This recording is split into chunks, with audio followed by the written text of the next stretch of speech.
Good morning students. आज आपके सामने जो है class 10th subject SS civics part 2 जो आपका संघवाद है, इसके कुछ क्वेश्चन रह गए थे, वे जो आपको आज करवाए जाएंगे। ध्यानपूर्वक आपने सुनना है। प्रश्न नंबर 5, संघीय शासन व्यवस्था की प्रमुख विशेषताओं या लक्षणों का वर्णन करें। तो जो संघीय शासन व्यवस्था है उसकी प्रमुख विशेषताएं या लक्षण जो है इस प्रकार से है। बहुस्तरीय शासन पद्धति, यहाँ सरकार 2 या अधिक सत्रों वाली होती है। यानी जो संघीय शासन व्यवस्था होती है इसके अंदर सरकार जो है 2 स्तर की भी हो सकती है, 3 स्तर की भी हो सकती है। भारत में संघात्मक शासन व्यवस्था के अंतर्गत शासन के 3 स्तर पाए जाते हैं। हमारे देश के अंदर जो है संघात्मक शासन प्रणाली अपनाई गई है और हमारे देश के अंदर जो है शासन के 3 स्तर हैं, केंद्र सरकार, राज्य सरकार और स्थानीय सरकार है। नेक्स्ट, सरकारों का अलग क्षेत्राधिकार, विभिन्न स्तर की सरकारों पर एक ही नागरिक समूह पर शासन करती है। यानी केंद्र सरकार भी, राज्य सरकार भी, स्थानीय सरकार भी जो है, सारी की सारी सरकारें जो है एक ही नागरिक समूह के ऊपर शासन करती है, यानी सभी भारत के लोगों के ऊपर शासन करती है। परंतु कानून बनाने, कर वसूलने और प्रशासन का उनका अलग अलग क्षेत्राधिकार होता है। लेकिन इन सरकारों का जो अपना अपना, जैसे कौन कौन से क्षेत्र में राज्य सरकार टैक्स लगा सकती है, कौन से क्षेत्र में केंद्र सरकार टैक्स लगा सकती है, या जो उनका प्रशासन संबंधी जो कार्य हैं वे कौन कौन से हैं, ये जो है सारे इन तीनों के जो है अलग अलग होते हैं। शक्तियों का बंटवारा, विभिन्न स्तरों की सरकारों के अधिकार क्षेत्र संविधान में स्पष्ट रूप से वर्णित होते हैं। यानी कि इनके बीच जो है शक्तियों का बंटवारा होता है। कौन सी शक्ति, जैसे केंद्र सरकार को संघ सूची पर कानून बनाने का अधिकार है, राज्य सरकार को राज्य सूची पर कानून बनाने का अधिकार है। तो इनको जो है सरकारों को जो है अलग अलग शक्तियां दी गई हैं और जो सूचियां दी गई इनकी अलग अलग, उनके अंदर इनकी कानून बनाने के अधिकार क्षेत्र के बारे में, पावर के बारे में जो है स्पष्ट वर्णन होता है। संविधान संशोधन के प्रावधान, संविधान के मौलिक प्रावधानों को किसी एक स्तर की सरकार अकेले नहीं बदल सकती। संविधान के अंदर अगर संशोधन करना है तो एक सरकार जो है, मतलब सारे के सारे फैसले एक सरकार नहीं ले सकती। अगर उसमें कुछ संशोधन करना है या चेंजिंग करनी है तो उसमें जो है राज्य सरकार भी जो है मतलब अपना भाग अदा करती है। बदलाव 2 स्तर की सरकारों की सहमति से ही हो सकते हैं। जब तक राज्य सरकारें सहमति नहीं देती हैं, कई विषय ऐसे होते हैं जिनके ऊपर राज्य की अनुमति लेना बहुत जरूरी होते हैं। तो कहने का मतलब यह कि कोई भी सरकार अकेली जो है संविधान में संशोधन नहीं कर सकती है, उसे जो है केंद्र के साथ साथ राज्य सरकारों का भी सहयोग लेना पड़ता है, तभी जाके संविधान में संशोधन हो सकता है। न्यायपालिका की स्वतंत्रता, न्यायपालिका को संविधान और विभिन्न स्तर की सरकारों के अधिकार की व्याख्या करने का अधिकार है। तो जो हमारे संविधान के अंदर जो है, संविधान की विशेषताओं के अंदर जो है न्यायपालिका की स्वतंत्रता की भी व्यवस्था की गई है। न्यायपालिका की स्वतंत्रता का मतलब यह है कि जो न्यायपालिका है उसके न्यायाधीश जो है अपना निष्पक्ष होकर जो है डिसीजन दे सकते हैं, निर्णय दे सकते हैं। विभिन्न स्तर की सरकारों के बीच अधिकारों के विवाद की स्थिति में सर्वोच्च न्यायालय महत्वपूर्ण भूमिका निभाता है। मान लीजिए कई बार क्या होता है, केंद्र सरकार और राज्य सरकारों के बीच में आपस में जो है किसी विषय के ऊपर जो है विवाद हो जाता है। तो ऐसी स्थिति के अंदर जो है सर्वोच्च न्यायालय यानी कि जो हमारी न्यायपालिका है वो जो है महत्वपूर्ण भूमिका निभाती है और उसकी बात को जो है हर, चाहे वो केंद्र सरकार है चाहे वो राज्य सरकार है, उसके द्वारा उसकी बात को मानना जरूरी होता है।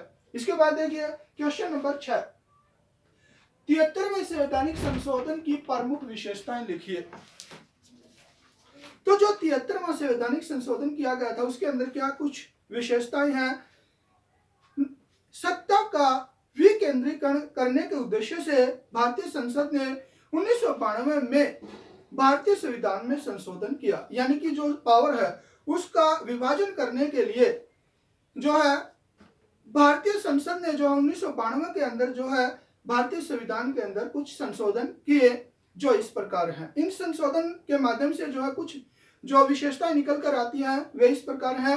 नियमित चुनाव, 1992 से पहले स्थानीय शासन संस्थाओं के चुनाव नियमित समय पर नहीं होते थे। यानी कि जो तीसरे स्तर की सरकारें हैं, स्थानीय सरकारें हैं, जैसे आपकी ग्राम पंचायत है, शहरों के अंदर नगर पालिका के जो चुनाव हैं, उनके चुनाव जो हैं 1992 से पहले जो है नियमित रूप से समय पर करवाना जरूरी नहीं होता था। लेकिन 1992 के संविधान संशोधन के अनुसार स्थानीय शासन संस्थाओं के चुनाव नियमित रूप से करवाना आवश्यक हो गया। लेकिन 1992 के बाद जो 73वां संविधान संशोधन किया गया है, उसके माध्यम से जो है अब जो स्थानीय स्वशासन संस्थाएं हैं, जैसे ग्राम पंचायत, नगर पालिका, इनके जो है चुनाव समय पर करवाना जरूरी हो गया, यानी हर 5 वर्ष के बाद इनका चुनाव होना जरूरी है। अनुसूचित जातियों के लिए सीटों का आरक्षण।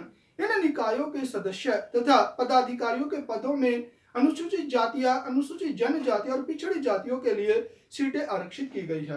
तो आप सभी को पता है कि हमारे देश के अंदर जो है लोकसभा, राज्यसभा और आपकी राज्य विधानसभा, नगर पालिका और ये आपकी जो है ग्राम पंचायत, इनके अंदर जो है अनुसूचित जातियों, अनुसूचित जनजातियों के सदस्यों की जो है सीटें निर्धारित कर दी गई हैं। और इसके साथ साथ इनकी जो है सरकारी नौकरियों के अंदर भी जो सीटें निर्धारित की गई हैं। महिलाओं को आरक्षण। इस संविधान संशोधन के अनुसार स्थानीय स्वशासी निकायों में 1/3 स्थान महिलाओं के लिए आरक्षित कर दिए गए हैं। जो आपकी ग्राम पंचायत है, नगर पालिकाएं हैं, इनके अंदर जो है महिलाओं को 1/3 जो स्थान दे दिए गए हैं। कहने का मतलब यह है कि जितनी सीट है उसका 3रा हिस्सा जो है महिलाओं का आरक्षित कर दिया गया है। वो उनके अंदर जो है 1/3 महिलाएं कंपल्सरी गई हैं, वे चुनाव में उठ सकती हैं, भाग ले सकती हैं और अपने जो है पद पर आसीन हो सकती है। कहने का मतलब ये कि जो स्थानीय स्वशासन है, इनके अंदर 1/3 महिलाओं को आरक्षण दे दिया गया है। और अभी महिलाएं जो है लोकसभा, राज्य विधानसभा और आपकी राज्यसभा के अंदर भी जो है अपने सीटों के आरक्षण की मांग कर रही है, लेकिन अभी उनके अंदर उनको आरक्षण नहीं दिया गया है। स्वतंत्र राज्य चुनाव आयोग का गठन। प्रत्येक राज्य में पंचायत तथा नगर पालिका चुनाव कराने के लिए राज्य चुनाव आयोग नामक स्वतंत्र संस्था का गठन किया गया है। तो हर राज्य के अंदर एक स्वतंत्र चुनाव आयोग गठित कर दिया गया है, जो चुनाव से संबंधित सारी क्रियाकलाप संभालता है। गांव का अगर इलेक्शन होता है, ग्राम पंचायत का तो संभालता है, नगर पालिका का यानी शहरों के अंदर इलेक्शन होता है, तो ये चुनाव आयोग जो है सारी स्थिति को संभालता है और बिना किसी लड़ाई झगड़े के चुनाव करवाता है। वित्तीय सहायता। राज्य सरकारों को अपने स्वरूप तथा अधिकारों का कुछ भाग इन स्थानीय स्वशासी निकायों को देना पड़ता है। तो राज्य सरकार को जो अपना राजस्व यानी टैक्स का कुछ हिस्सा जो है, जो स्थानीय संस्थाएं हैं जैसे ग्राम पंचायत, नगर पालिकाएं, इनको जो है अपना जो टैक्स का कुछ हिस्सा इनको भी देना पड़ता है, जिससे वे अपना शासन अच्छी प्रकार से चला सके। इसके बाद देखिए पंचायत राज का क्या अर्थ है। भारत के ग्रामीण क्षेत्रों में स्थानीय स्वशासन की व्यवस्था को पंचायती राज कहा जाता है। तो गांव के अंदर जो स्थानीय स्वशासन की व्यवस्था की जाती है या शहरों के अंदर जो नगर पालिका व्यवस्था करती है प्रशासन की, उसे जो है आपका स्थानीय स्वशासन की संज्ञा दी गई है। इसके अंतर्गत गांव में रहने वाले लोगों को अपने गांव का प्रशासन तथा विकास अपनी इच्छा अनुसार करने का अधिकार है। तो इसके माध्यम से जो गांव के अंदर रहने वाले लोग हैं, वे अपना प्रशासन और विकास जो अपनी इच्छा के अनुसार चलाते हैं। कहने का मतलब ये है कि वे गांव के अंदर जो है सदस्यों को चुनते हैं और वे चुने हुए सदस्य जो हैं गांव के विकास के लिए कार्य करते हैं। अगर वे सही ढंग से कार्य नहीं करते हैं तो आने वाले समय के अंदर जो है उन सदस्यों को चेंज किया जा सकता है, उन सदस्यों को बदला भी जा सकता है। इसके बाद देखिए केंद्र शासित प्रदेश किन्हें कहते हैं। वे छोटे इलाके जो अपने आकार के चलते स्वतंत्र